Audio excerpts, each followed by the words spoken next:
William Bonin, known as the Freeway Killer, brutally raped, tortured, and murdered at least 21 young men and boys between the ages of 12 and 19 from May 1979 to June 1980 in Southern California, working with 4 different accomplices to carry out these sadistic crimes before dumping the bodies along freeways and remote locations. Driven by an insatiable need for sexual domination and violence that stemmed from his own horrific childhood of abuse, neglect, and trauma, the story of William George Bonin is one of the most disturbing chapters in American criminal history. Born on January 8, 1947, in Willimantic, Connecticut, Bonin would grow up to become one of California's most notorious serial killers, earning the terrifying nickname the Freeway Killer. His crimes would terrorize Southern California for over a year, leaving families shattered and communities living in constant fear. William Bonin's descent into darkness began from the moment he drew his first breath.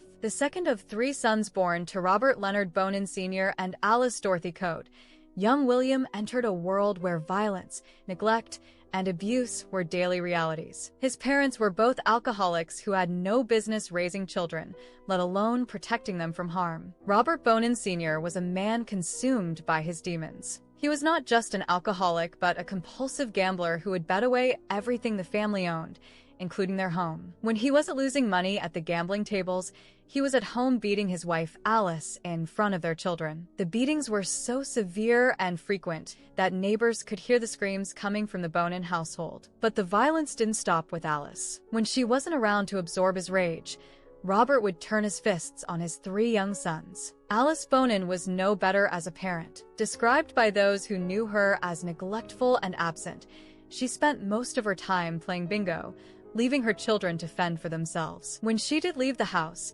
she would abandon William and his brothers to the care of either their older brother Robert Jr., who would beat them, or worse yet, to their maternal grandfather, a man with a dark secret that would forever change William's life. The grandfather was a convicted pedophile who had sexually abused Alice when she was a child. Despite knowing this horrific truth about her own father, Alice would regularly leave her 3 young sons in his care. Neighbors later described him as a well-known pedophile in the community, yet no one intervened to protect the children. Under his grandfather's care, William and his brothers were systematically sexually abused, creating wounds that would never heal. The 3 Bonin boys were so neglected that they often appeared hungry and dirty at school. Sympathetic neighbors would feed them and provide clean clothes when they could. Teachers at Williams Elementary School described him as a troubled student whose negative behavior clearly stemmed from his chaotic home life. By age 6, the signs of severe trauma were already visible in young William's behavior and demeanor. In 1953, when William was just 6 years old, Alice made a decision that would further traumatize her already damaged son. Claiming she wanted to protect her children from their father's violence, she placed William and his brothers in a Catholic orphanage. But this institution, rather than providing safety and care, became another chamber of horrors for the young boy. The orphanage was run with an iron fist by staff members who believed in harsh discipline for even the smallest infractions. Children who spilled their drinks or talked out of turn were subjected to brutal punishments that would be considered torture by today's standards. William and the other children were regularly beaten until they bled, forced to endure stress positions for hours, and subjected to partial drowning in sinks filled with ice-cold water. Some children were forced to walk up and down stairs until their legs gave out from exhaustion. The sexual abuse that had begun at his grandfather's house continued at the orphanage. Older children preyed on the younger ones, and adult staff members also participated in the abuse. Years later, William would tell psychiatrists that during his time at the orphanage, he would only consent to sexual advances from older males if they would first tie his hands behind his back. This early association between restraint and sexual activity would become a defining characteristic of his later crimes. William would remain trapped in this nightmare institution until he was 9 years old. When he finally returned to live with his parents in 1956, any hope of normal childhood development had already been destroyed. The damage was so severe that William claimed to have little to no memory of his time at the orphanage, though psychiatrists believed he had simply repressed the most traumatic experiences. At age 10, just 1 year after returning home, William was arrested for stealing license plates. This minor crime landed him in juvenile detention, But rather than receiving help or rehabilitation, he found himself in yet another environment where abuse was commonplace. During his time in juvenile hall, William was physically and sexually abused by both staff members and older inmates. He was tied up, raped, forcibly held underwater, and threatened at knife point. The cycle of victimization continued, further warping his understanding of power, control, and human relationships. It was during this period in juvenile detention that William first began to associate sexual activity with violence and restraint. The trauma was so severe that it literally changed the structure of his developing brain, creating neural pathways that would connect sex with domination, pain, and control. This neurological damage would later be confirmed by medical experts who examined him as an adult. In 1961, facing the foreclosure of their home due to Robert Sr.'s gambling debts, the Bonin family packed up and moved to California. They settled in a modest house on Angel Street in Downey, a working-class community in Los Angeles County. Shortly after the move, Robert Sr. died from cirrhosis of the liver, a direct result of his years of heavy drinking. While his death removed one source of violence from the household, it did nothing to address the deep psychological wounds that had already been inflicted on William. As a teenager in Downey, William began to exhibit increasingly disturbing behavior. He started molesting other children in the neighborhood, acting out the abuse that had been perpetrated against him. His mother, Alice, now a widow, continued her pattern of neglect and absence, spending most of her time at bingo games while her sons struggled with their trauma and antisocial behavior. Neighbors in Downey began to notice troubling signs about the teenage William Bonin. He would try to lure younger children into his house with offers of movies or treats. Parents in the neighborhood started warning their children to stay away from the Bonin house, sensing that something wasn't right about the boy who lived there. Some neighbors reported hearing screams coming from the house, though no one called the authorities. During his adolescent years, William began to develop the personality traits that would later make him such a dangerous predator. He learned to present a charming, friendly facade to adults while harboring violent and sexual fantasies about children. He became skilled at identifying vulnerable targets and manipulating them into trusting him. These abilities would serve him well in his later criminal career. In 1966, at the age of 19,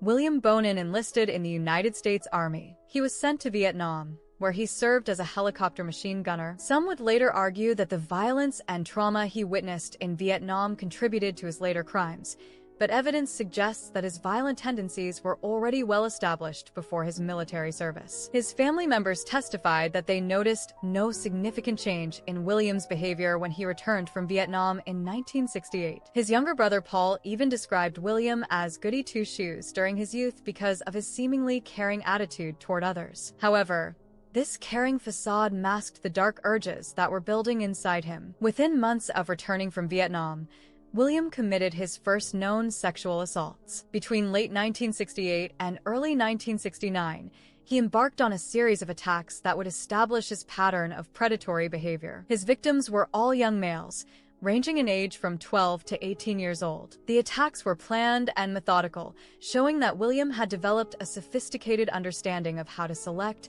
isolate, and control his victims. His first known victim was 12-year-old Lawrence B., whom William molested and forced to perform oral sex. The attack was so traumatic that it would haunt the boy for the rest of his life. William then moved on to 14-year-old William J. and 17-year-old John T., both of whom he kidnapped and sodomized. His final victim during the spree was 18-year-old Jesus M., whom he forced to perform oral copulation under threat of death. Each attack followed a similar pattern that would later become William's signature methodology. He would approach his victims in a friendly, non-threatening manner, often offering them rides or help. Once he had gained their trust and gotten them into his vehicle, he would produce restraints and weapons, transforming from a helpful stranger into a violent predator. He would handcuff or tie up his victims, sexually assault them, and threaten to kill them if they told anyone about the attack. The level of cruelty William displayed during these early attacks was shocking even to experienced investigators. He would gag some victims with their own underwear, choke others to the verge of unconsciousness, and torture them by applying pressure to their testicles. The physical and psychological trauma he inflicted was severe and long-lasting, destroying the lives of his young victims even though they survived. William's crime spree came to an end in 1969 when police officers spotted him driving with a 16-year-old male passenger. When questioned, William made a chilling statement to the officers. "You're lucky you caught me, because I felt like I might have killed that boy." This admission revealed that William was already contemplating murder as the next step in his escalating pattern of violence. After pleading guilty to multiple charges of molestation, kidnapping, and forced oral copulation, William was committed to a Atascadero State Hospital as a mentally disordered sex offender. The hospital was specifically designed to treat individuals like William who had committed sexual crimes against children. The hope was that with proper treatment, he could be rehabilitated and eventually released back into society. Atascadero State Hospital in the late 1960s and early 1970s was a place where society sent its most dangerous sexual predators in an attempt to cure them of their deviant desires. The treatment programs at the time were based on the psychiatric theories of the era, which often involved attempting to change patients' sexual orientation through various forms of therapy, medication, and sometimes even experimental procedures. William spent 5 years at Atascadero, from 1969 to 1974. During this time,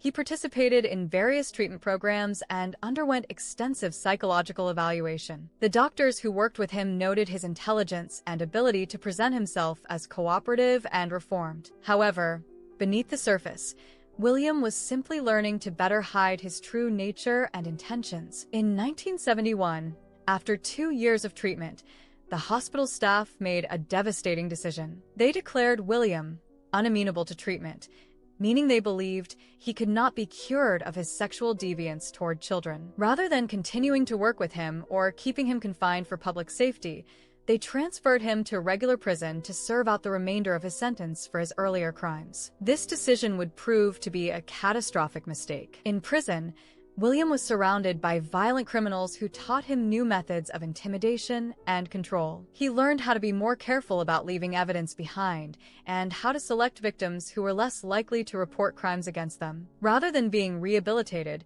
he was effectively getting a graduate education in criminal behavior. In 1974, William was released from prison after serving his full sentence. He was 27 years old and had spent the previous 5 years in institutions where he had been surrounded by violence and criminal behavior. The treatment programs had failed to address the root causes of his deviant behavior, and he emerged from incarceration more dangerous than ever. Almost immediately after his release, William resumed his pattern of predatory behavior. He seemed unable to control his urges to sexually assault young males, and the violence of his attacks began to escalate. The failed treatment at Atascadero had done nothing to cure him. If anything, it had given him time to fantasize about even more elaborate forms of torture and control. In 1975, just 16 months after his release from prison, William committed another horrific assault that would nearly end in murder. The victim was 14-year-old David McVicker, a teenager who was hitchhiking from Garden Grove to Huntington Beach on what he thought would be a routine trip home. McVicker later described the attack in vivid detail. William approached him at a street corner where he was trying to catch a ride. Appearing completely normal and friendly, William offered to give him a lift. McVicker got into the car without any sense of danger. William made casual conversation as they drove, asking McVicker about his destination and other innocent topics. The situation changed dramatically when William asked McVicker if he was gay. When McVicker said no and asked to get out of the car, William's demeanor completely transformed. He pulled out a gun and pointed it at the terrified teenager, telling him that he was now completely under his control. McVicker later said that looking into William's eyes at that moment, he saw nothing but pure hate. William drove to a deserted field where he raped McVicker at gunpoint. The attack was brutal and prolonged, causing severe physical and psychological trauma to the young victim. But the most terrifying part came when William began to strangle McVicker with his own t-shirt, using the same method he would later employ to kill many of his murder victims. As McVicker lost consciousness and believed he was about to die, something unexpected happened. William suddenly stopped the strangulation and released his grip. In a moment that McVicker would never forget, William actually apologized for choking him. This bizarre moment of apparent remorse was completely out of character for someone who had just committed such a violent assault. William then let McVicker go, driving him to a location where he could find help. This decision to let his victim live would prove to be a crucial mistake, as McVicker became the key witness who would eventually help bring William to justice. More importantly, McVicker's survival provided law enforcement with detailed information about William's methods and psychological profile. McVicker's testimony about the attack revealed several important details about William's evolving criminal behavior. The use of restraints, the sexual violence, the strangulation method, and the psychological torture all became part of William's established pattern. The attack also showed that William was already fantasizing about murder, as evidenced by his attempt to strangle his victim. Following McVicker's attack, William was arrested and charged with forcible oral copulation and related crimes. During his interrogation, he made another chilling statement to police officers, telling them that he would never leave witnesses to his crimes alive again. This threat would prove to be prophetic, as his next series of attacks would all end in murder. William was convicted of the assault on David McVicker and sentenced to another term in state prison. He served from 1975 to 1978, spending 3 more years in an environment that only reinforced his violent tendencies and antisocial behavior. During this incarceration, he was repeatedly beaten by other inmates who despised child molesters, further fueling his rage and desire for revenge against society. While in prison, William spent countless hours planning his future crimes. He studied the mistakes he had made in his previous attacks and developed new strategies for avoiding capture. He also fantasized about the violence he would inflict on future victims, imagining increasingly elaborate forms of torture and control. The prison sentence, rather than deterring him from future crimes, simply gave him time to perfect his methods. During his incarceration, William also began to develop the philosophy that would guide his future murder spree. He convinced himself that his victims deserved whatever he did to them because they represented a society that had failed to protect him as a child. In his twisted logic, the pain he inflicted on others was justified revenge for the pain that had been inflicted on him. William was released from prison in October 1978, just 10 months before he would commit his first murder. He was 31 years old and had spent most of his adult life in institutions. The brief period of freedom he had experienced between his previous convictions had been marked by escalating violence,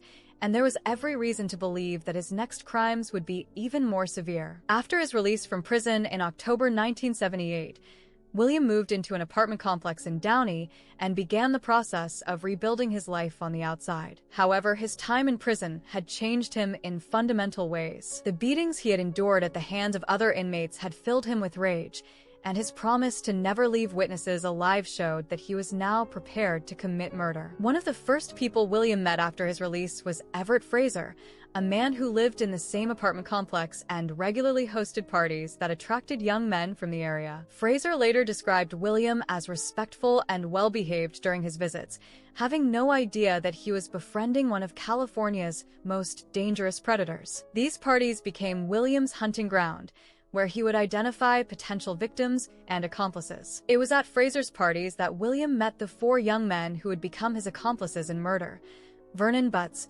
Gregory Miley, James Monroe, and William Pugh. Each of these men was in their late teens or early 20s, and each had their own psychological problems that made them susceptible to William's influence and manipulation. Vernon Butts was perhaps the most disturbed of William's accomplices. At 21 years old, he was a drifter who was fascinated by the occult and claimed to be a wizard. He slept in a coffin and engaged in bizarre rituals that he believed gave him supernatural powers. Butts was also struggling with his own sexuality and had developed an unhealthy obsession with William, seeing him as a mentor and father figure. Gregory Miley was an 18-year-old from Texas who had moved to California seeking a new life. He had a low IQ of 56, which made him easily manipulated by stronger personalities like William. Miley was desperate to fit in and be accepted, making him the perfect target for William's recruitment efforts. His limited intelligence also meant that he didn't fully understand the consequences of the crimes he would be asked to participate in. James Monroe was also 19 years old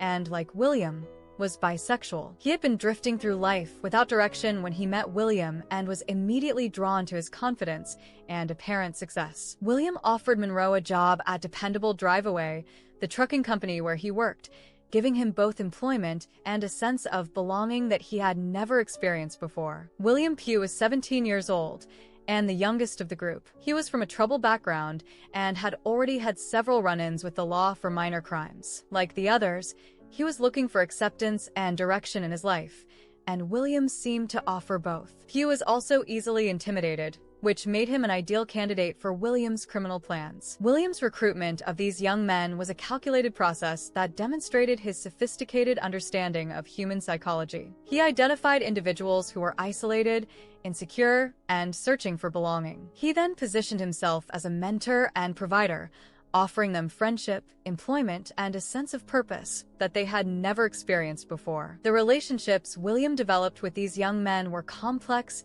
and manipulative. He used a combination of kindness and intimidation to control them, offering rewards for loyalty while making it clear that disobedience would have severe consequences. He also gradually introduced them to increasingly criminal behavior, starting with minor violations and slowly escalating to more serious crimes. Central to William's murder spree was his vehicle, a Ford Econoline van that he had specially modified for his criminal purposes. This van became known as his death wagon and was perhaps the most important tool in his arsenal of terror. The modifications he made to the vehicle revealed the level of planning and premeditation that went into his crimes. William had the rear windows of the van covered or tinted so that no one could see inside. This gave him complete privacy to commit his crimes without fear of being observed by passers-by. The windowless design also created a mobile torture chamber where his victims would be completely cut off from the outside world and any hope of rescue. Perhaps most sinisterly, William removed the interior door handles from the rear of the van. This meant that once his victims were inside,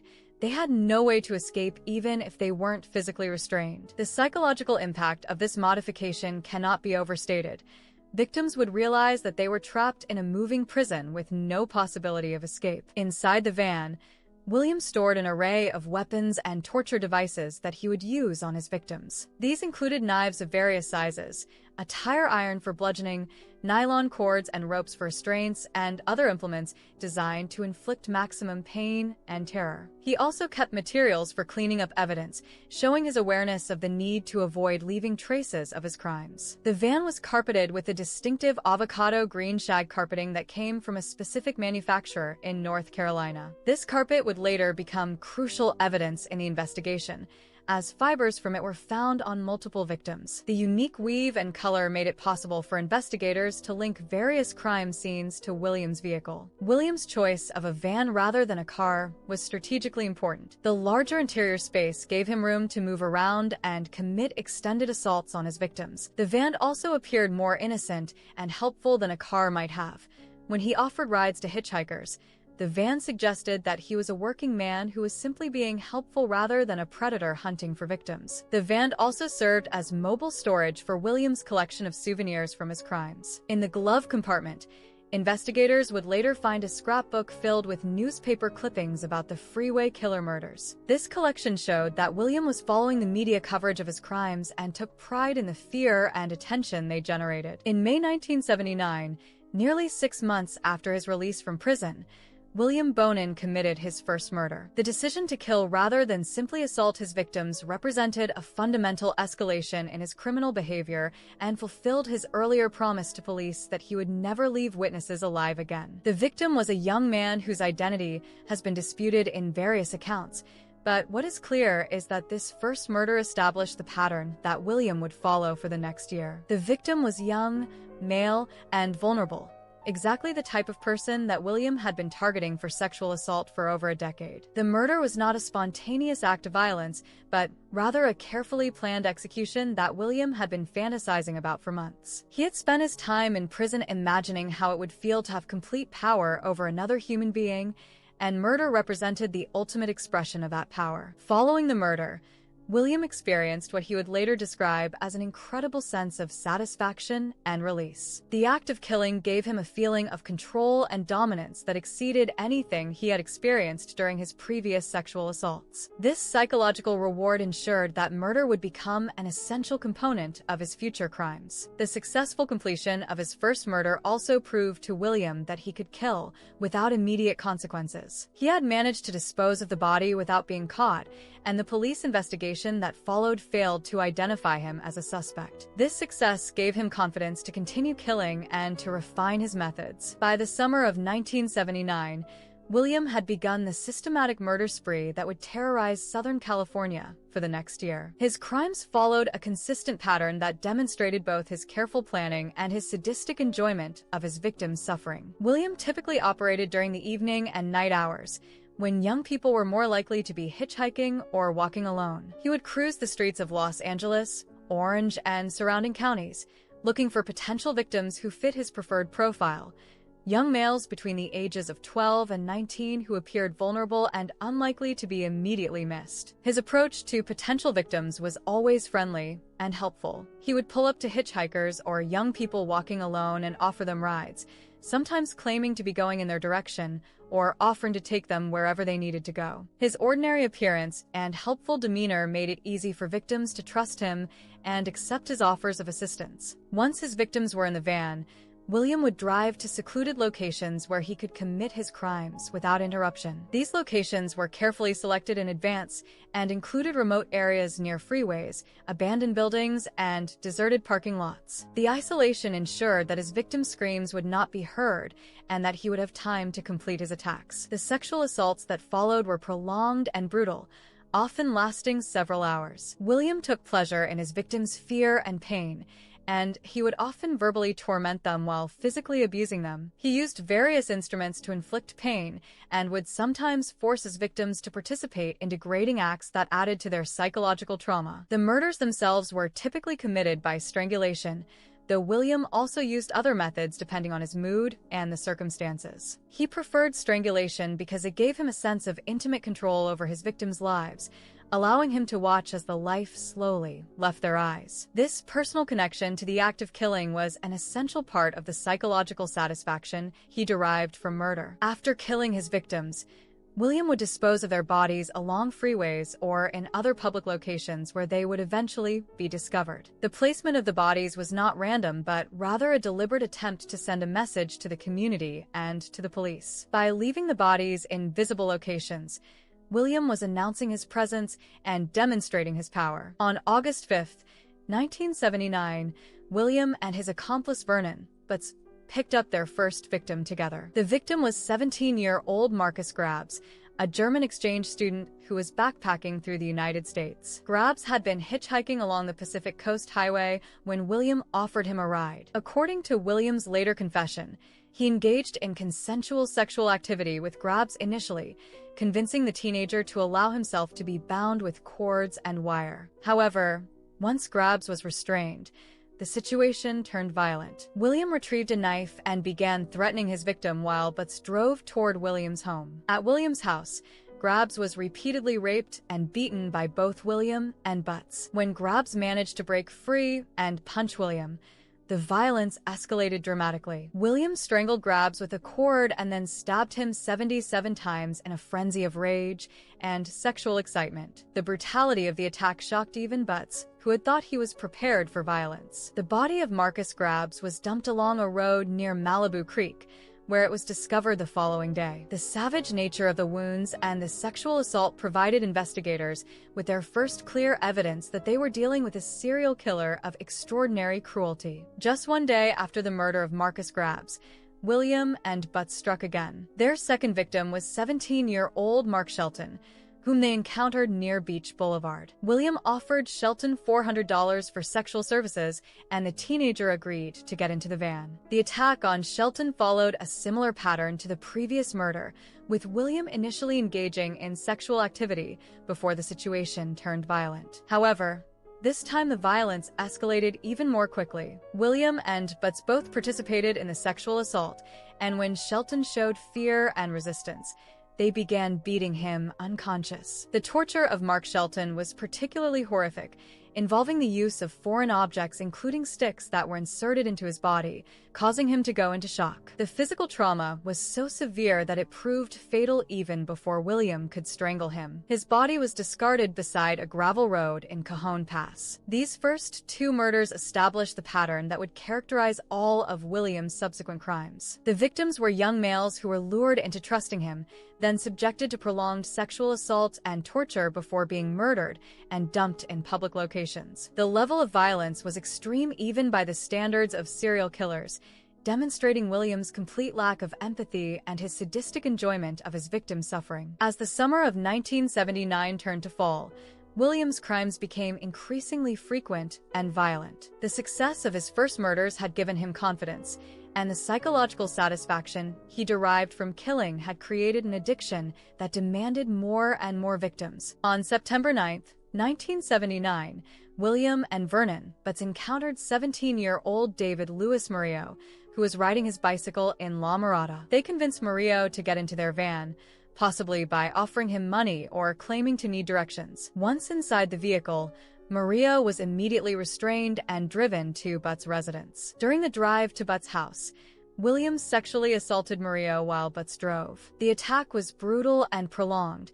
with both men participating in the rape and torture of their victim. Murillo was then beaten extensively before being strangled to death. His body was discovered alongside Highway 101 3 days later. Just 8 days after the murder of David Murillo, William struck again. On September 17th, he picked up 18-year-old Robert Wyrostek in Newport Beach. William allegedly convinced Wyrostek to perform oral sex by offering him $50, but once the teenager was in a vulnerable position, William produced a knife and restrained him. The attack on Wyrostek was particularly sadistic, with William torturing him by bending his fingers and sexually assaulting him before strangling him to death. Butts again participated in the crime, driving the van while William committed the assault and murder. Wyrostek's body was found 10 days later alongside Interstate 10. These murders demonstrated William's increasing confidence and the refinement of his methods. He was becoming more skilled at selecting victims, controlling them once they were in his van, and disposing of their bodies without leaving evidence that could lead to his capture. The partnership with Vernon Butts also proved effective, with the two men complementing each other's skills and providing mutual support for their crimes. The frequency of the murders was also increasing, with William killing multiple victims each month. This escalation suggested that the psychological satisfaction he derived from murder was diminishing over time, requiring him to kill more often to achieve the same level of gratification. This pattern is common among serial killers and indicated that William's crimes would continue to escalate until he was stopped. As 1979 drew to a close, William's murder spree entered a new phase of intensity and brutality. The winter months would see some of his most horrific crimes, including the involvement of additional accomplices who would help him torture and kill even more victims. On January 1, 1980, William began the new year with another murder. His victim was 16-year-old Michael Francis McDonald,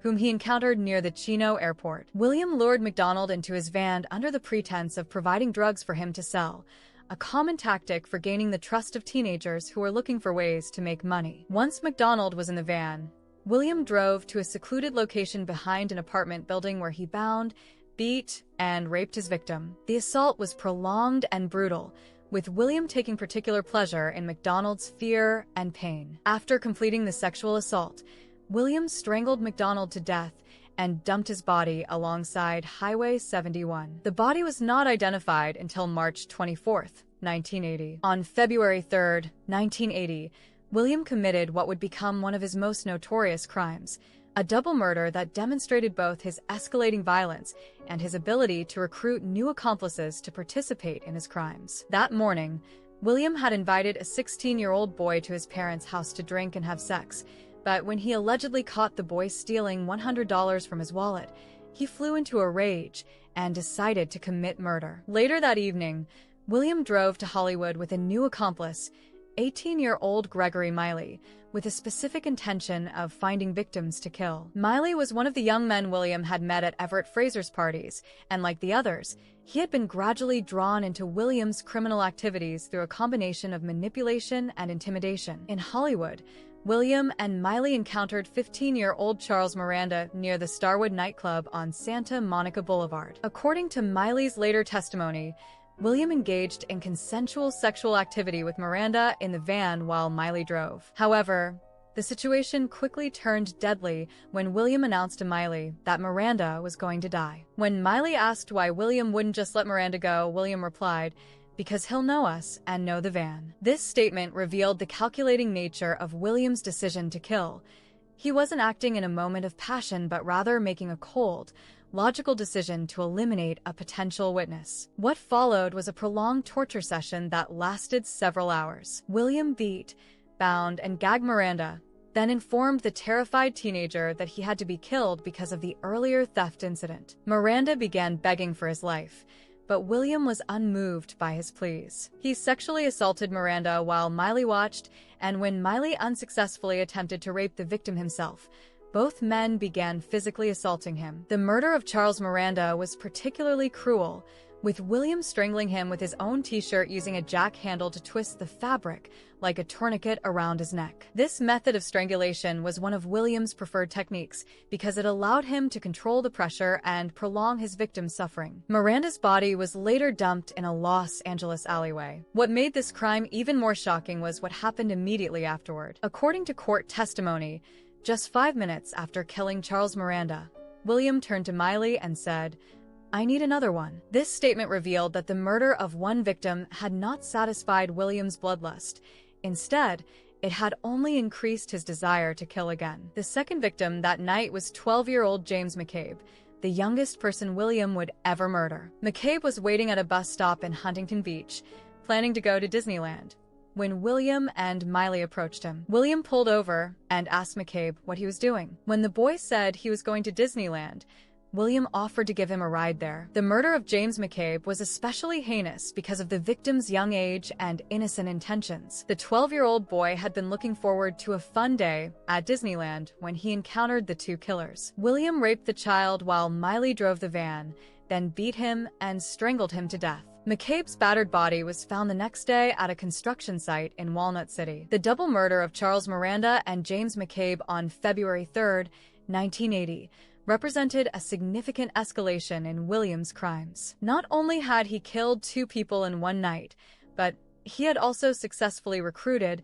and used an accomplice to help him commit the murders. The involvement of Gregory Miley demonstrated William's ability to corrupt others and draw them into his world of violence and depravity. As winter turned to spring in 1980, William's murder spree reached its peak intensity. The crimes became more frequent, more violent, and involved an expanding network of accomplices who were either willing participants or terrified individuals who felt they had no choice but to cooperate with William's demands. During March 1980, William killed 4 more victims, demonstrating that his appetite for murder was becoming insatiable. Each crime was more brutal than the last, and William seemed to be experimenting with different methods of torture and murder to maximize his victims' suffering and his own psychological satisfaction. One of the victims during this period was 15-year-old Harry Todd Turner, whose murder involved yet another accomplice, 17-year-old William Pugh. Pugh had been recruited by William in much the same way as the other accomplices, through a combination of manipulation, intimidation, and the promise of belonging to something larger than himself. The murder of Harry Todd Turner was particularly brutal, with Pugh participating directly in the violence. According to testimony, Pugh bludgeoned Turner repeatedly while William strangled him, creating a horrific spectacle of collaborative violence that traumatized even the hardened investigators who later examined the crime scene. During April 1980, William killed 2 more victims, bringing his total to at least 15 murders in less than a year. The pace of the killings was accelerating, and law enforcement agencies throughout Southern California were in a state of panic as they tried to identify and capture the person responsible for the mounting body count. The psychological impact of William's crimes on the community cannot be overstated. Parents were afraid to let their children leave the house. School districts issued warnings about the dangers of hitchhiking, and reward funds were established to encourage anyone with information to come forward. The entire region was living in fear of the unknown killer, who seemed to be able to strike anywhere at any time. What made the situation even more terrifying was that William was not the only serial killer operating in the area. 2 other men, Patrick Kearney and Randy Kraft, were also committing similar crimes during the same time period, leading to initial confusion about whether the murders were being committed by one person or multiple killers. All 3 men became known as Freeway Killers because of their practice of dumping bodies near highways. By June 1980, William Bonin had been killing for over a year, and his crimes had reached a level of frequency and brutality that made his capture inevitable. The sheer number of bodies being discovered along Southern California freeways had prompted the largest manhunt in the region's history, and law enforcement agencies were closing in on their target. On June 1st, 1980, William committed what would be his final murder. The victim was 18-year-old Stephen J. Wells, a young man who was hitchhiking on El Segundo Boulevard when William and his newest accomplice, 19-year-old James Monroe, offered him a ride. James Monroe had recently become involved with William through his job at Dependable Drive-Away, the trucking company where William worked. Like the other accomplices, Monroe had initially seen William as a mentor and friend, unaware of his violent criminal activities. However, on June 1st, 1980, William decided to introduce Monroe to his world of murder and torture. According to testimony from Monroe, William and Wells initially engaged in consensual sexual activity in the van. However, William then persuaded Wells to come to his parents' house, where the sexual encounter continued. At some point during the evening, William paid Wells $200 to allow himself to be bound with clothesline, claiming it was part of a sexual game. Once Wells was restrained, his situation became desperate. He began to suspect that William and Monroe intended to harm him and became frantic in his attempts to escape. William retreated to the kitchen and told Monroe that they were both going to kill Wells, drawing the terrified accomplice directly into the murder plot. What followed was a prolonged torture session that took place in the hallway of William's parents' house. Wells was gagged and beaten while he pleaded for his life, but William was unmoved by his victim's suffering. In fact, Monroe later testified that William seemed to be in a near-hysterical state of excitement as he tortured Wells, screaming at his victim, "Shut up, you're going to die." The murder of Stephen Wells was completed when William strangled him to death in the same manner he had used to kill his previous victims. Afterward, William ordered Monroe to retrieve a cardboard box, and together they placed Wells' body inside and carried it to William's van. The casual manner in which William treated the corpse shocked Monroe, who had never witnessed such violence before. During the drive to dispose of Wells' body,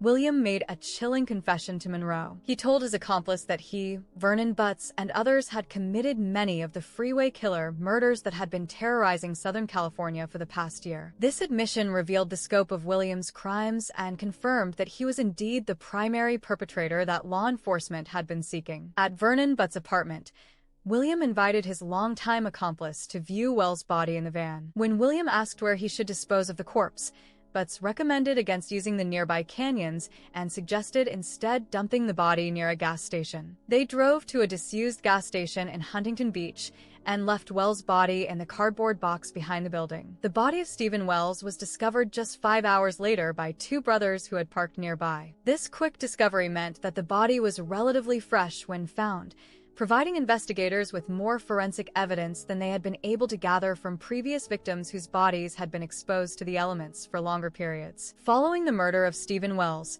William returned to his house with James Monroe, who was now a terrified accomplice who had witnessed and participated in murder. That night, William made it clear to Monroe that he should remain quiet about Wells' murder or face potential death himself. This threat ensured Monroe's silence, at least temporarily. The murder of Stephen Wells marked the end of William's killing spree, though not by his choice. Unknown to him, his crimes had finally attracted the attention of law enforcement agencies who were beginning to close in on his identity. Within days of Wells' murder, William would be under police surveillance, and his reign of terror would come to an abrupt end. By the spring of 1980, law enforcement agencies throughout Southern California were under enormous pressure to identify and capture the Freeway Killer. The mounting body count and the extreme brutality of the crimes had created a climate of fear that was affecting the entire region. School districts were warning parents about the dangers their children faced, and many families had stopped allowing their teenagers to hitchhike or walk alone. The investigation was complicated by several factors that initially hindered progress. First, the crimes were being committed across multiple jurisdictions, making coordination between different police departments difficult. Second, the bodies were often discovered days or weeks after the murders, making it harder to gather fresh forensic evidence. Third, there were actually 3 different serial killers operating in the same area at the same time, all targeting similar victims and using similar methods of disposal. However, by early 1980, Investigators had begun to notice patterns in the crimes that suggested they were dealing with a single primary perpetrator. The method of strangulation, the sexual violence, the age and gender of the victims, and the locations where bodies were dumped all pointed to one person being responsible for the majority of the murders. One of the most important pieces of evidence came from the forensic examination of the crime scenes and victims' bodies. Investigators had found distinctive carpet fibers on several victims that came from an unusual avocado green shag carpeting manufactured by a specific company in North Carolina. This unique evidence allowed them to link multiple crime scenes to a single vehicle. The breakthrough in the case came in May 1980 when William Pugh,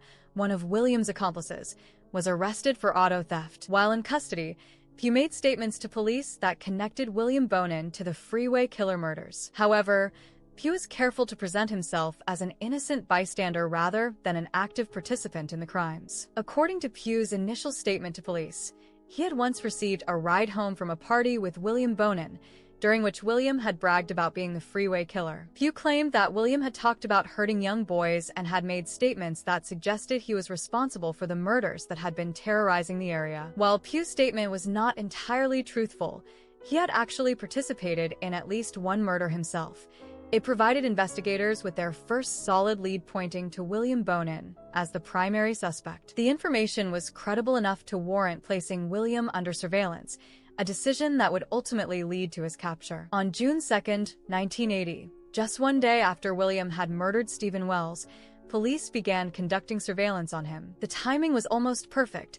If they had started watching him just one day earlier, they might have been able to prevent Wells' murder. However, the surveillance team was unaware that William had just committed another crime. The police surveillance of William Bonin began on the evening of June 2, 1980, just hours after he and James Monroe had disposed of Stephen Wells' body behind the gas station in Huntington Beach. For 9 days, undercover officers followed William as he went about his daily routine, unaware that they were watching one of California's most prolific serial killers. During the surveillance period, William's behavior appeared relatively normal. He went to work at the trucking company, visited friends, and spent time at his parents' house. However, the officers watching him noticed that he spent considerable time driving around in his van during the evening hours, particularly in areas where young people were known to congregate. The surveillance team was looking for evidence that would directly connect William to the Freeway Killer murders. They needed to catch him in the act of committing a crime or gather enough evidence to obtain search warrants that would allow them to examine his van and residence. The waiting and watching required enormous patience,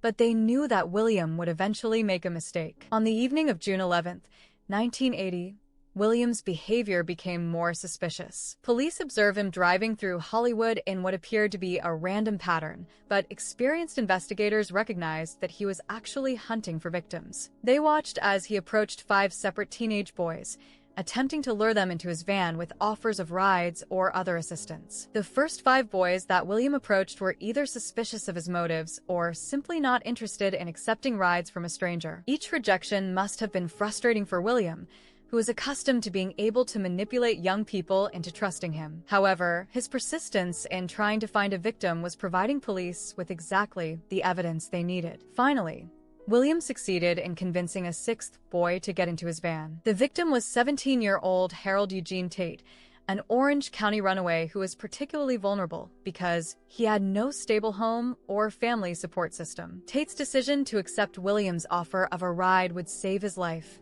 though he didn't know it at the time. The surveillance team faced a difficult decision as they watched Tate get into William's van. They needed to catch William in the act of committing a crime, but they also had a responsibility to protect the potential victim from harm. They decided to follow the van and intervene as soon as they had clear evidence that a crime was being committed. William drove his van to a service station near the Hollywood Freeway and parked in a secluded area. The surveillance officers positioned themselves nearby and waited to see what would happen next. Within minutes, they heard muffled screams and loud banging sounds coming from inside the van, indicating that an assault was taking place. The officers immediately forced their way into the van, where they found Harold Tate handcuffed and bound, with William in the process of sexually assaulting him. The scene was exactly what they had expected to find.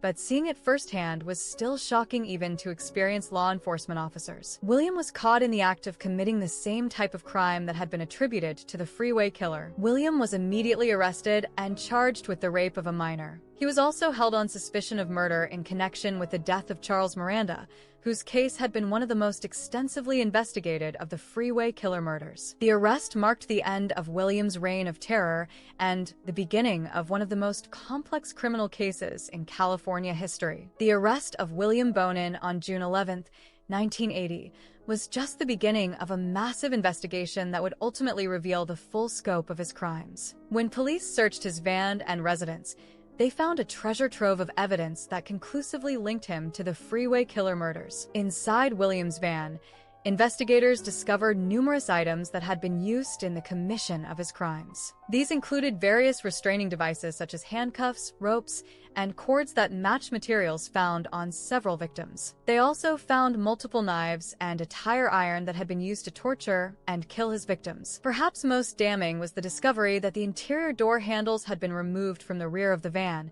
making it impossible for victims to escape once they were inside. This modification provided clear evidence of premeditation and showed that William had specifically prepared his vehicle for the purpose of kidnapping and assaulting victims. The forensic examination of the van revealed extensive bloodstains throughout the interior, particularly in the rear area where William had committed his assaults. The blood evidence was so extensive that it was clear the van had been used as a mobile torture chamber for an extended period of time. DNA analysis of the blood would later link it to multiple victims. In the glove compartment of the van, investigators found a scrapbook containing newspaper clippings about the Freeway Killer murders. This collection of articles showed that William had been following the media coverage of his crimes and taking pride in the fear and attention they generated. The scrapbook was perhaps the most chilling piece of evidence because it revealed William's narcissistic enjoyment of his notoriety. The search of William's residence yielded additional evidence, including bloody clothing and other items connected to specific murders. Investigators also found materials that William had used to clean his van after committing crimes,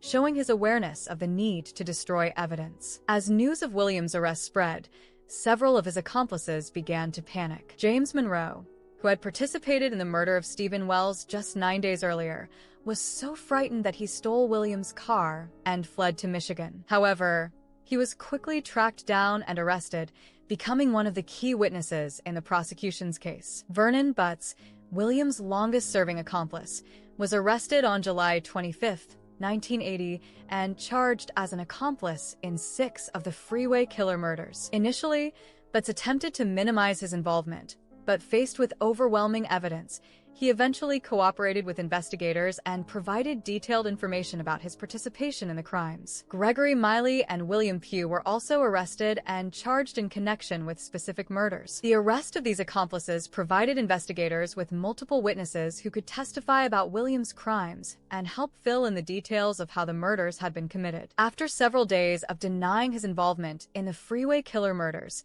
William Bonin finally decided to confess. The decision to come clean was prompted not by remorse or a desire to help the families of his victims, but by a much more mundane consideration.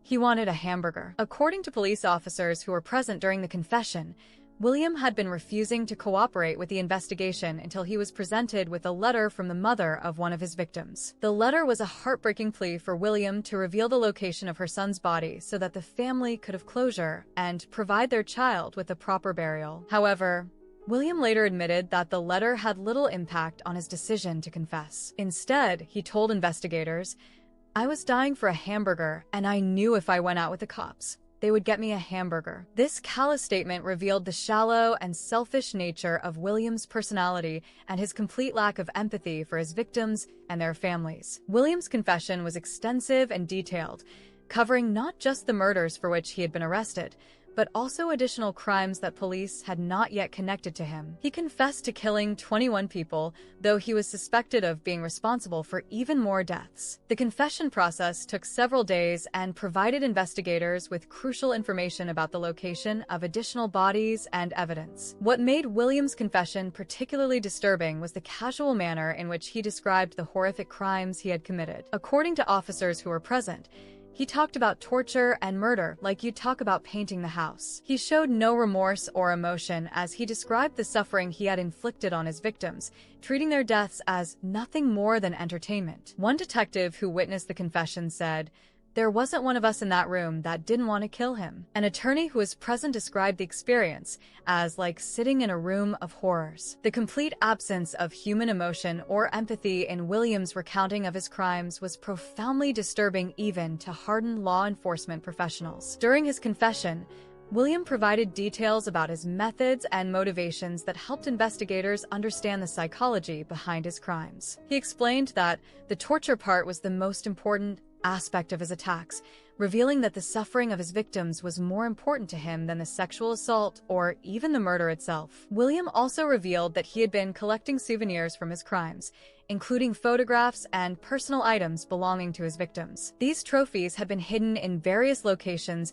and served as reminders of his conquests. The discovery of these items provided additional evidence and helped investigators identify additional victims. Perhaps most chillingly, William admitted that he had no intention of stopping his killing spree. He told investigators, "I'd still be killing. I couldn't stop killing. It got easier each time." This statement revealed that his crimes had become an addiction that he was unable to control, and that his arrest had prevented many additional murders. The prosecution of William Bonin and his accomplices would become one of the most complex and high-profile criminal cases in California history. The sheer number of victims, the extreme brutality of the crimes, and the involvement of multiple defendants created legal challenges that required unprecedented coordination between different jurisdictions. William was ultimately tried in two separate proceedings, one in Los Angeles County for 10 murders and one in Orange County for 4 additional murders. This division was necessary because the crimes had been committed in different jurisdictions,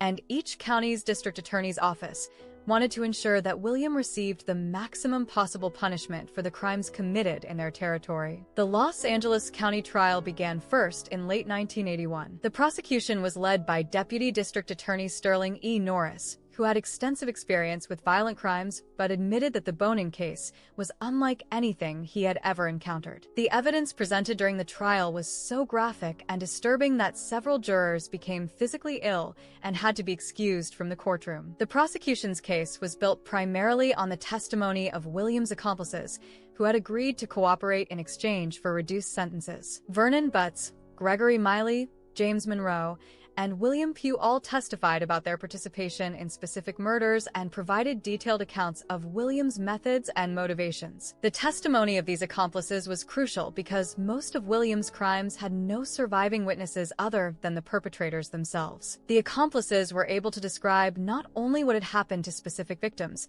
but also William's psychological state during the attacks and his apparent enjoyment of his victims' suffering. David McVicker, the survivor of William's 1975 attack, also testified during the trial. His account of being kidnapped, raped, and nearly murdered provided the jury with a first-hand description of William's methods and demonstrated the pattern of escalating violence that had ultimately led to murder. The defense team, led by attorney William Charvet, faced an almost impossible task. The evidence against William was overwhelming, and his own confession had provided prosecutors with detailed information about his crimes. The defense strategy focused primarily on trying to save William from the death penalty by arguing that his traumatic childhood and possible mental illness should be considered as mitigating factors. During the penalty phase of the trial, the defense presented extensive testimony about William's abusive childhood, including the sexual abuse he had suffered at the hands of his grandfather and at the orphanage. They also presented evidence of possible brain damage that might have affected his ability to control his impulses. However,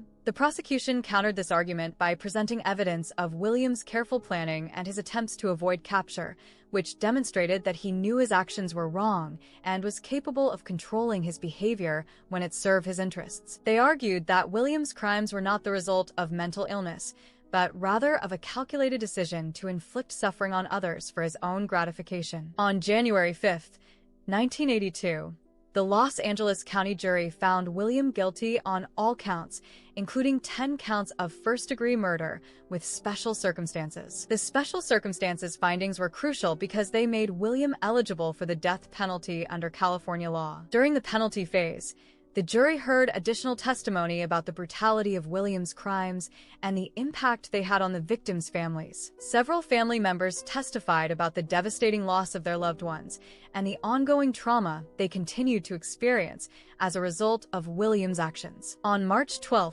1982, the jury returned with their verdict in the penalty phase: death. William showed no emotion as the verdict was read, maintaining the same cold demeanor he had displayed throughout the trial. He was formally sentenced to death and transferred to San Quentin State Prison to await execution. The Orange County trial began in 1983 and followed a similar pattern to the Los Angeles proceedings. William was again found guilty of multiple counts of first-degree murder with special circumstances and was sentenced to a second death penalty. This second death sentence was largely symbolic, as William was already facing execution for the Los Angeles crimes, but it ensured that he would be held accountable for all of his known victims. The trials of William's accomplices resulted in various sentences depending on their level of involvement in the crimes. Vernon Butts, who had been William's primary partner in many of the murders, committed suicide in his jail cell before his trial could be completed. Gregory Miley was sentenced to life in prison for his role in 2 murders. James Monroe received a sentence of 15 years to life for second-degree murder,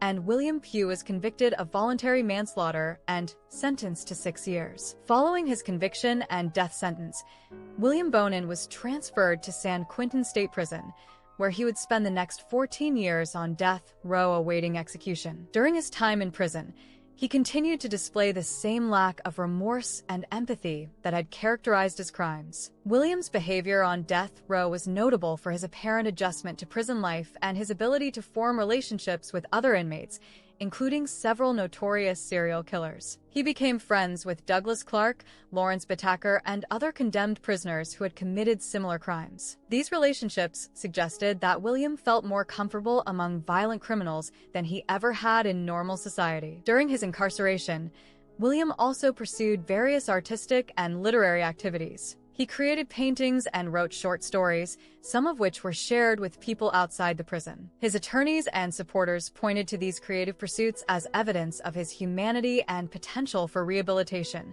though critics argued that they were simply attempts to manipulate public opinion. William also granted several interviews to journalists and researchers who were interested in understanding the psychology of serial killers. In these interviews, he continued to show no genuine remorse for his crimes, though he occasionally expressed regret about being caught. His lack of empathy and his narcissistic personality were evident in all of his public statements. Throughout his time on death row, William's case went through the lengthy appeals process that is standard for capital punishment cases in California. His attorneys argued that he had received ineffective counsel during his original trial, that evidence of his mental illness had not been properly presented, and that the death penalty itself was unconstitutional. However, all of these appeals were ultimately unsuccessful. The courts found that William had received a fair trial, that the evidence against him was overwhelming, and that the death penalty had been appropriately applied given the severity of his crimes. The appellate process took over a decade, but it consistently upheld his conviction and death sentence. As the appeals process neared its end in the mid-1990s, it became clear that William Bonin's execution was imminent. California had reinstated the death penalty in 1976, but William would become only the 3rd person to be executed since that time, and the first to be executed by lethal injection rather than in the gas chamber. The change from gas chamber to lethal injection had been mandated by a federal court ruling in 1994 that found gas chamber executions to be cruel and unusual punishment. William's execution would mark the beginning of a new era in California's implementation of capital punishment. As his execution date approached, William was moved to a special death watch cell next to the execution chamber. During his final days, he was visited by family members, friends, and attorneys, though he showed little emotion about his impending death. Prison officials described him as calm and resigned to his fate. For his last meal, William requested 2 large pepperoni and sausage pizzas, 3 pints of coffee ice cream, and 3 six-packs of regular Coca-Cola. He spent his final hours watching television, reading mail, and chatting with visitors. He also met with a Catholic chaplain, though there was no indication that he experienced any genuine religious conversion or remorse. On the evening of February 22, 1996, William was moved to the death watch cell at 6 p.m. He ate his final meal and watched the television game show Jeopardy! Prison officials reported that he appeared relaxed and was communicating normally with staff members. William also found time to speak to a San Francisco radio station, KQED-FM, during his final day. In the interview, he said he had made peace with it and had even managed to joke with the prison warden about his impending death. However, he also had chilling words for the family members of his victims who planned to attend his execution. Throughout the evening of February 22nd, William's attorneys made desperate, last-minute appeals to various courts in an attempt to stop the execution. At 10:47 p.m., the U.S. Supreme Court rejected their final appeal, clearing the way for the execution to proceed. William was escorted to the execution chamber shortly before midnight on February 23, 1996. He was strapped to a gurney in the converted gas chamber, which had been modified to accommodate lethal injection procedures. The execution was witnessed by representatives of the victims' families, prison officials, media representatives, and William's own witnesses. At 12:01 a.m. on February 23, 1996, the lethal injection process began. William was administered a cocktail of 3 drugs: sodium pentothal to render him unconscious, pancuronium bromide to paralyze his muscles, and potassium chloride to stop his heart. He was pronounced dead at 12:13 a.m., becoming the first person in California to be executed by lethal injection. William's final statement was brief and did not include any expression of remorse for his crimes. Instead, he used his last words to argue against capital punishment, warning young people not to follow in his footsteps. The statement was seen by many as a final attempt to manipulate public opinion rather than a genuine expression of regret. The execution of William Bonin brought closure to one of California's most horrific criminal cases, but the impact of his crimes continued to reverberate long after his death. The families of his victims had been forever changed by their losses, and many struggled with grief, anger, and trauma for years after the murders. David McVicker, the sole survivor of William's attacks, attended the execution and expressed relief that his ordeal was finally over. "It is justice. Bonin is gone," he said afterward. However, McVicker continued to struggle with the physical and psychological effects of his attack for many years, requiring multiple surgeries and ongoing therapy. The case also had a significant impact on law enforcement practices in California. The investigation had required unprecedented cooperation between multiple jurisdictions, leading to improved protocols for handling multi-jurisdictional serial crime cases. The forensic techniques developed during the investigation also contributed to advances in criminal investigation methodology. The Bonin case also raised important questions about the treatment of sexually violent predators and the effectiveness of rehabilitation programs. William's history of previous convictions and failed treatment at Atascadero State Hospital highlighted the challenges of dealing with repeat sex offenders and the potential dangers of releasing them back into the community. Several of William's accomplices continued to serve their sentences long after his execution. Gregory Miley, who had participated in 2 of the murders, was himself killed in prison in 2016, beaten to death by another inmate at Mule Creek State Prison. His death brought a final chapter to the story of William's criminal network. The case continues to be studied by criminologists, psychologists, and law enforcement professionals who are interested in understanding the development of serial killers and the factors that contribute to such extreme violence. William's extensive criminal history and the detailed documentation of his crimes make his case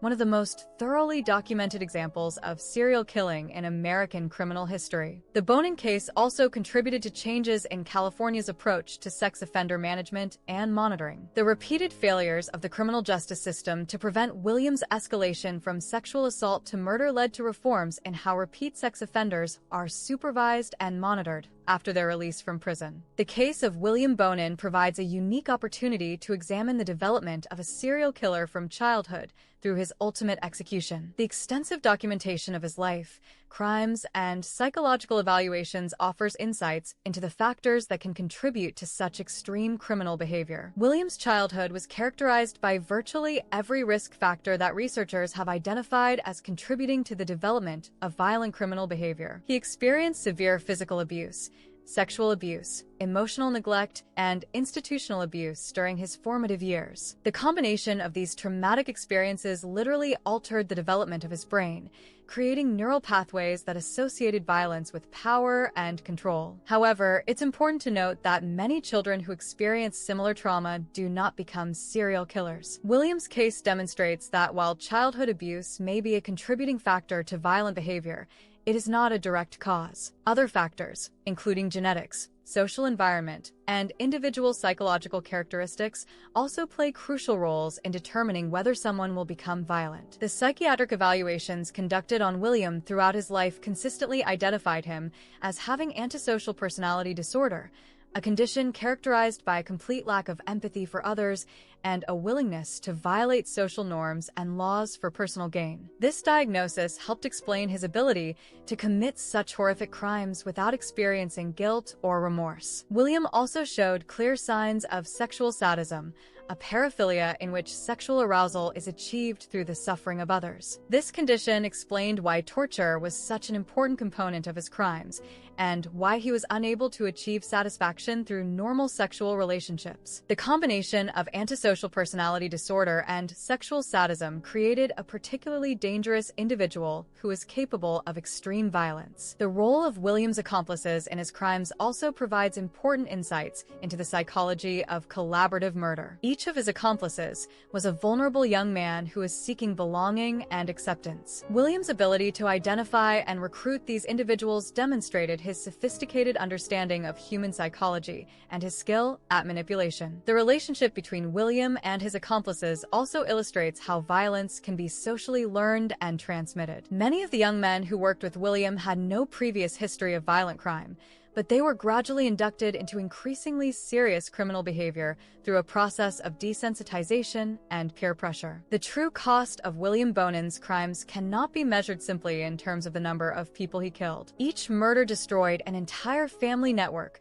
creating ripple effects of grief, trauma, and loss that continued for generations. The families of his victims became secondary victims of his crimes, forced to endure not only the loss of their loved ones, but also the ongoing trauma of legal proceedings, media attention, and public scrutiny. Many of the victims' families attended William's trials and execution, seeking some form of closure or justice for their losses. However, the legal process often proved to be as traumatic as the original crimes, forcing families to relive their loved ones' deaths through graphic testimony and evidence presentations. Sandra Miller, the mother of one of William's victims, wrote a letter to William before his execution expressing her anger and pain. Her letter revealed the depth of trauma that victims' families experience and the lasting impact of such crimes on entire communities. The fact that she felt compelled to write to her son's killer demonstrated the ongoing struggle that families face in trying to find meaning and closure after such senseless violence. The case also highlighted the importance of victim services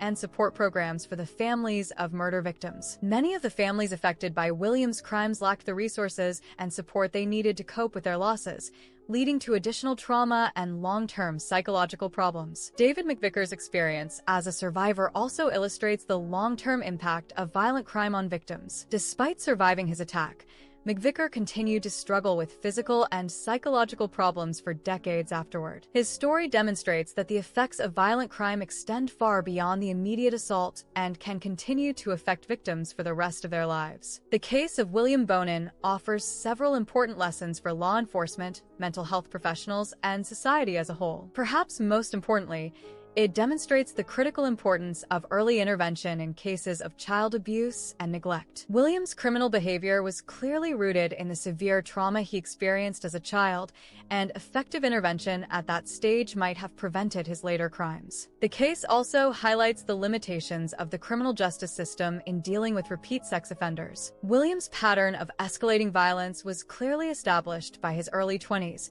yet the system repeatedly failed to recognize the danger he posed and take appropriate action to protect the public. His releases from prison and treatment facilities allowed him to continue victimizing others and ultimately to begin killing. The failure of treatment programs to address William's underlying psychological problems also provides important lessons for mental health professionals. The treatments available in the 1970s were largely ineffective for individuals with this type of personality disorder, and current research suggests that some forms of psychopathy may be largely untreatable. This reality raises difficult questions about how society should deal with individuals who pose ongoing risks to public safety. The case also demonstrates the importance of multi-jurisdictional cooperation in investigating serial crimes. William's ability to operate across multiple counties initially hindered the investigation, but once law enforcement agencies began sharing information and coordinating their efforts, they were able to identify patterns and ultimately capture him. The role of forensic evidence in the case also provides lessons for modern criminal investigation. The distinctive carpet fibers found on multiple victims were crucial in linking the crimes to William's van, demonstrating the importance of careful evidence collection and analysis. Modern DNA techniques have made such connections even more reliable, but the basic principles remain the same. The case of William Bonin continues to generate debate about several important social and legal issues. The question of whether the death penalty is an appropriate punishment for such crimes remains controversial, with some arguing that execution provides justice for victims' families while others contend that life imprisonment without parole would be equally effective at protecting society. The case also raises questions about the role of childhood trauma in criminal behavior and the extent to which such trauma should be considered as a mitigating factor in criminal sentencing. While William's horrific childhood clearly contributed to his later crimes, many argue that this does not excuse his actions or reduce his moral culpability for the suffering he inflicted on others. The effectiveness of treatment programs for sex offenders also remains a subject of ongoing debate. William's case demonstrates that some individuals may be beyond help,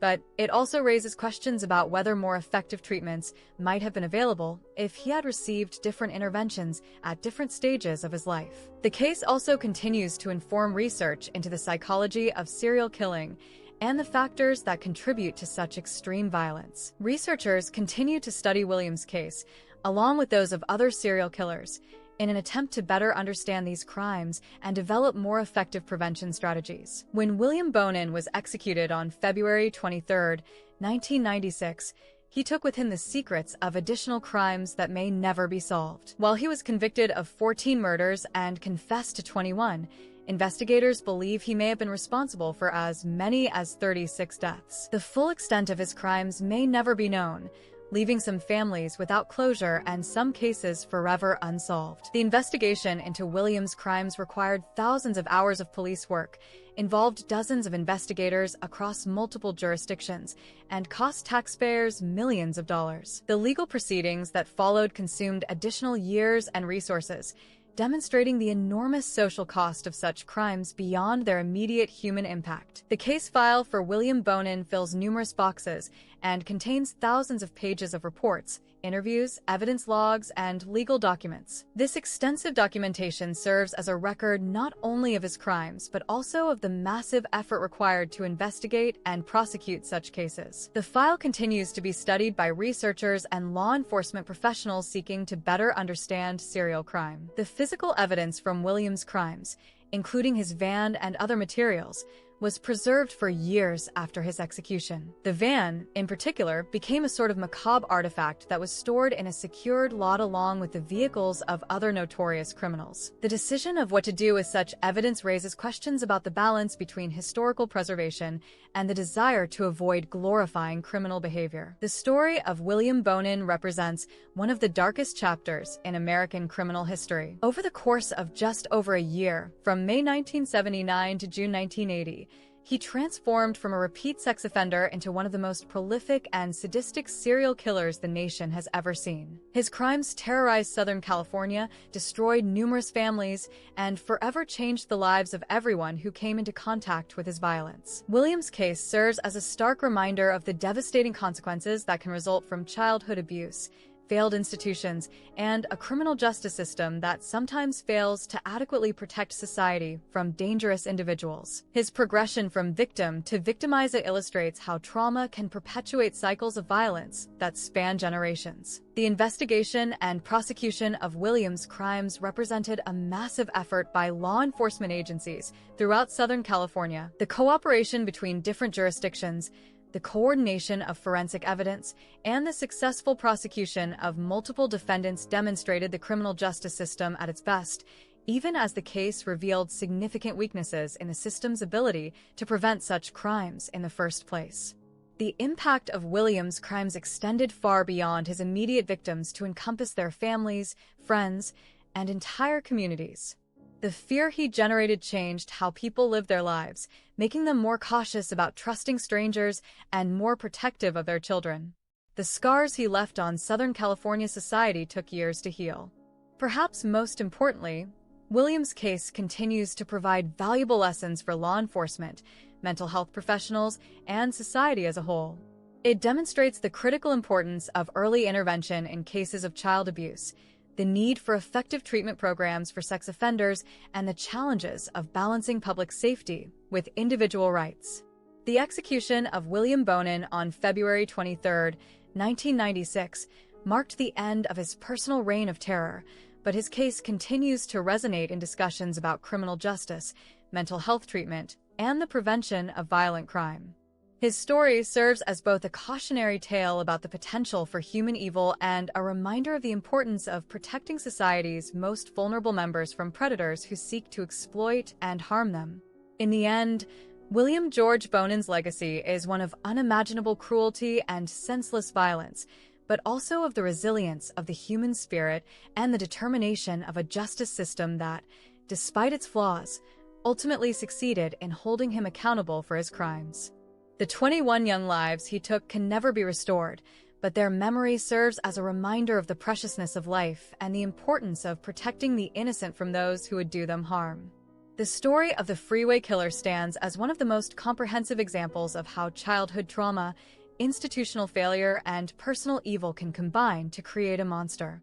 It is a story that continues to horrify and fascinate nearly 3 decades after William's execution, serving as both a historical record of unimaginable crimes and a continuing source of lessons